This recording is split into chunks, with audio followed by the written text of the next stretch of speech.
Coreia do Norte, o país mais obscuro do mundo. De fora parece uma prisão. Censura, propaganda, medo e fome. Coreia do Norte é terrível. A gente ouve o tempo todo falar em falta de comida. Gente com fome. Os norte-coreanos vivem na pior situação de sua história. A Coreia do Norte tem mísseis nucleares e seu povo vive com fome. O líder tirano Kim Jong-un submeteu seu povo a condições extremas que não permitem o progresso. Mas no meio dessa escuridão, há uma luz que nem todos podem ver. Em Pyongyang, no coração do regime, brilha uma pequena parte da cidade. Ruas por onde circulam Mercedes, pessoas que usam iPhones, restaurantes secretos onde se servem vinhos franceses, e a esse mundo se chama Donju, os multimilionários ocultos da Coreia do Norte, os donos do dinheiro. Mas há uma pergunta. Em um país onde o povo morre de fome, como é possível que alguns se enriqueçam? Esta não é apenas uma história econômica, é a história das contradições ocultas de um regime. Nos princípios dos anos 90, com o fim da União Soviética, o apoio tinha sido cortado. E na Coreia do Norte, começava uma fome. O sistema estatal de distribuição de alimentos colapsou, e centenas de milhares, talvez milhões de pessoas, morreram durante o que chamaram de período da árvore de zimbro, uma época de fome extrema. Nesses dias, quem queria sobreviver tinha que buscar comida por conta própria. E foi então quando algumas pessoas começaram a vender produtos em mercados secretos. As mulheres vendiam agulhas, linhas ou sabões feitos em casa. Alguns cruzavam clandestinamente a fronteira com a China para trazer arroz, cigarros ou medicamentos. Eram os primeiros norte-coreanos que ganhavam dinheiro sem permissão do Estado. E quando o regime se deu conta, já era tarde demais. Pela primeira vez, a Coreia do Norte havia conhecido, ainda que sem querer, o livre mercado. A princípio, o regime via estas ações como traição. Intervinham nos mercados, prendiam as pessoas. Mas logo, se deram conta de algo. Graças a estas pessoas, a vida nas cidades continuava. Eles proviam os alimentos que o Estado não podia distribuir. Ou seja, a sobrevivência do sistema agora dependia deste comércio clandestino, e assim nasceu o Donju. Hoje, quem visita Pyongyang vê dois edifícios cinzentos. Por outro lado, enormes torres de cristal e luxuosos edifícios recém-construídos. Sabem quem vive nessas torres? Sim, são eles os Donju, a arma secreta de Kim Jong-un. Estes novos ricos costumam estar perto do poder. Membros do exército, funcionários de comércio, aduaneiros, esposas de altos cargos. Oficialmente, a propriedade privada está proibida na Coreia do Norte, mas os Donju estabelecem sociedades com funcionários do Estado e compram apartamentos mediante subornos.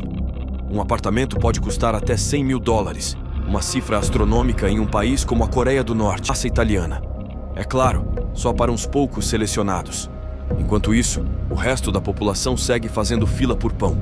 O Estado norte-coreano diz ao seu povo que o capitalismo é obra do diabo, mas as suas próprias elites Jong-un conhece a existência deste sistema, mas não o elimina porque sabe que, sem os Donju, o país colapsaria em umas semanas.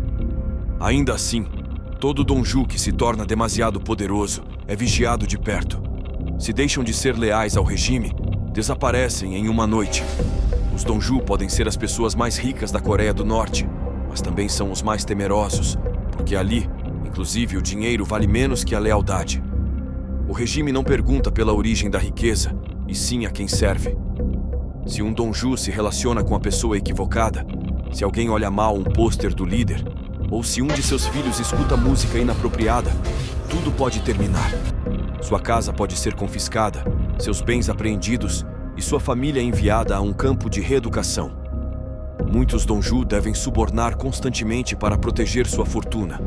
Assim, ser rico na Coreia do Norte não significa liberdade. É como caminhar sobre uma corda bamba. Algumas fotos vazadas para a imprensa estrangeira revelam o cenário deste mundo secreto. Desfiles de moda clandestinos em Pyongyang, casamentos em hotéis de luxo, carros esportivos importados. Algumas mulheres Donju trazem cosméticos da China e criam suas próprias marcas. A maioria dos produtos de maquiagem que parecem fabricados na Coreia do Norte, na realidade, vem da China. Os homens Donju se reúnem em restaurantes secretos e fecham negócios. Alguns são tão ricos que têm motoristas privados e chefes pessoais. Mas estas imagens nunca aparecem nos meios estatais, porque a história oficial é outra. Todos são iguais, todos são pobres, todos são leais ao líder. Nos últimos anos, muitos Donju têm começado a mover seu dinheiro para fora do país. Abrem contas secretas na China, investem em bens imóveis. Alguns enviam seus filhos para estudar em Pequim, Moscou ou inclusive na Europa. É claro, tudo com documentos falsos e nomes falsos. Uma mulher Donju disse: "Não quero que meu filho veja este regime." Mas suas palavras foram escutadas, e um mês depois, sua família desapareceu.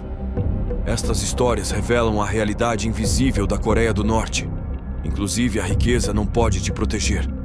O regime norte-coreano não pode eliminar os Donju, mas encontrou uma maneira de mantê-los sob controle. O Estado obriga os Donju a investir em certos projetos estatais. Nas coisas. 1. Que o país pareça estar em desenvolvimento. 2. Que a fortuna dos Donju permaneça sob controle. Ou seja, estas pessoas são, ao mesmo tempo, ricas e escravas do regime. Para os norte-coreanos comuns, os Donju são uma lenda. Alguns os veem como traidores, outros como heróis que conseguiram sobreviver. Mas todos sabem, ser um Donju é perigoso, porque neste país, chamar a atenção é uma sentença de morte. Muitos Donju que não ocultaram sua riqueza desapareceram de maneira misteriosa. E de maneira irônica, inclusive os agentes secretos do Estado vivem do dinheiro dos Donju. O suborno se converteu na linguagem invisível do regime. Hoje, a Coreia do Sul é uma das economias mais desenvolvidas do mundo. A Coreia do Norte, em troca, segue aplicando o modelo econômico dos anos 50. Mas, dentro desse modelo, uma revolução silenciosa continua. O capitalismo se infiltrou até o coração do regime. Os Donju já não são só um grupo rico, são um mal necessário para a sobrevivência do regime Kim Jong. Um o sabe, a sua ideologia: o dinheiro. Ganhar dinheiro na Coreia do Norte requer valor, mas ali, inclusive, o dinheiro tem medo, porque nesse país, até o dinheiro tem um amo. E o amo se chama Kim Jong-un. Hoje, os Donju ainda vivem nas luxuosas torres de Pyongyang, mas pela noite, ao fechar as janelas, pensam o mesmo: hoje estou vivo, e amanhã? Talvez o colapso da Coreia do Norte não começará a partir do povo pobre, e sim a partir desta classe Donju, que se enriquece em silêncio. É o dinheiro. Em alguns países, a voz do dinheiro domina tudo. Na Coreia do Norte, essa voz só se escuta em um sussurro, porque inclusive ali, com o dinheiro, você não é ninguém. Em Pyongyang, de fora, parece uma cidade silenciosa e controlada, mas nas sombras existe outro mundo.